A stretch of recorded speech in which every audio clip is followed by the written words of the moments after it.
12th class chemical kinetics एक chapter है chemistry में, उसमें हम कुछ टॉपिक्स पढ़ेंगे, कुछ पॉइंट पढ़ेंगे कि सरफेस एरिया ऑफ रिएक्टेंट्स, अगर सरफेस एरिया होता है रिएक्टेंट्स का, जैसे सॉलिड है, rate of reaction ROR is proportional that surface area of the reactants. अब आप यहां देखेंगे कि अगर हमारे पास शुगर के क्यूब्स है, मतलब चीनी जितने मोटे अमाउंट में होगी, उसमें क्या होता है कि मिल्क या टी जो होता है, जो भी बनता है उसके चारों तरफ वो उसको घेर लेंगे और धीरे धीरे उसको डिसॉल्व करते हैं, ठीक है ना।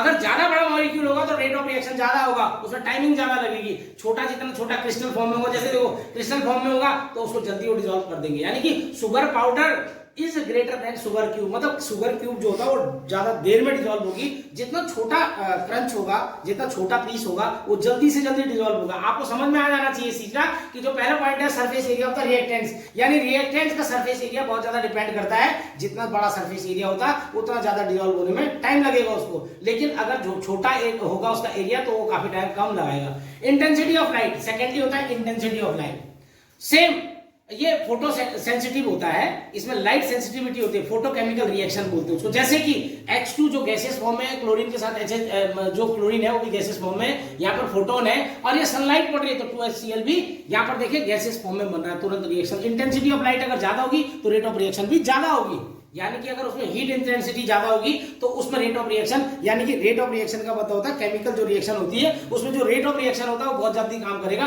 जैसे rate of reaction is proportional that I बोले तो इंटेंसिटी ऑफ लाइट, इंटेंसिटी मतलब लाइट मतलब जितनी तेज लाइट उतनी जल्दी रिएक्शन। नेक्स्ट पॉइंट आते हैं कैटलिस्ट में। कैटलिस्ट के बारे में मैं इस बात को बता देता हूं कि कैटलिस्ट वो होते हैं जो किसी भी रिएक्शन को फॉरवर्ड डायरेक्शन में काफी तेज करा सकते हैं, बैकवर्ड डायरेक्शन में भी करा सकते हैं, forward direction as well as backward direction में। तो कैटलिस्ट जो होते हैं विच स्पीड्स अप और डाउन, जो स्पीड को काफी तेज करवा सकते हैं, स्पीड को काफी कम करवा सकते हैं, the rate of chemical reaction. Catalyst sets up the alternate path from reactants. अब मैं आपको रियलिटी बता दूं, इस ग्राफ से आपको बिल्कुल समझ में आ जाएगा कि अगर सपोज दैट हमारे पास क्या होता है कि कोई बिना कैटलिस्ट के कोई काम हो रहा तो वो लंबा पाथ लेंगे, क्या लेंगे, लंबा पाथ लेंगे। देखिए यहां से ये कर्व हो रहा है, इसको बता रहे हैं लंबा पाथ। लेकिन अगर कैटलिस्ट डाल दिया जाएगा तो शॉर्टकट पाथ में लेकर जाएगा, बहुत जल्दी लेके जाता है। यानी कि आप ये समझो कि अगर हमें 10 किलोमीटर जाना है और हम पैदल जा रहे हैं तो काफी देर में पहुंचेंगे, लेकिन अगर हमें स्कूटर या बाइक या कार मिल गई तो हम उसे बहुत जल्दी कंप्लीट कर देंगे।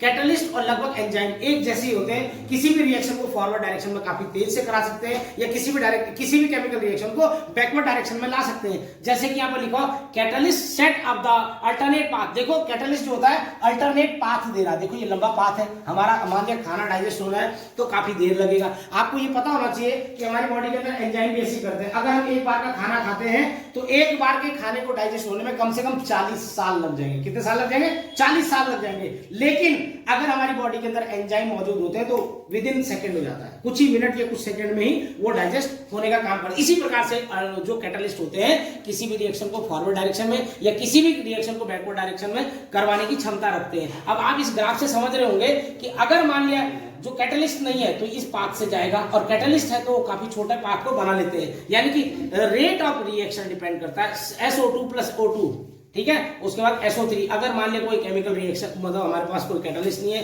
तो काफी देर में होगा, और अगर केमिकल मतलब हमारे पास कैटलिस्ट है तो काफी जल्दी डिसॉल्व हो जाएगा। कोई भी रिएक्शन को फॉरवर्ड डायरेक्शन और बैकवर्ड डायरेक्शन को कराने में कैटलिस्ट की बहुत बड़ी जिम्मेदारी होती है और कैटलिस्ट इस काम को करवाता है बहुत जल्दी सडनली।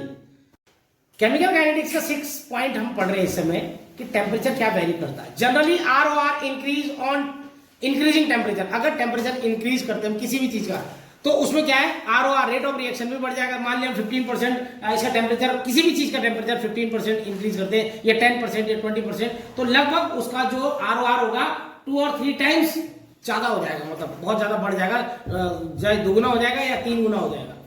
अब कंसंट्रेशन ऑफ रिएक्टेंट्स, रिएक्टेंट का कंसंट्रेशन क्या होता है? Generally ROR increase on increasing concentration of reactants. अगर रिएक्टेंट्स का कंसंट्रेशन ज्यादा है, उनके साथ उनका जो कंसंट्रेशन है वो बहुत ज्यादा है तो ROR यानी कि रेट ऑफ रिएक्शन बढ़ जाएगा।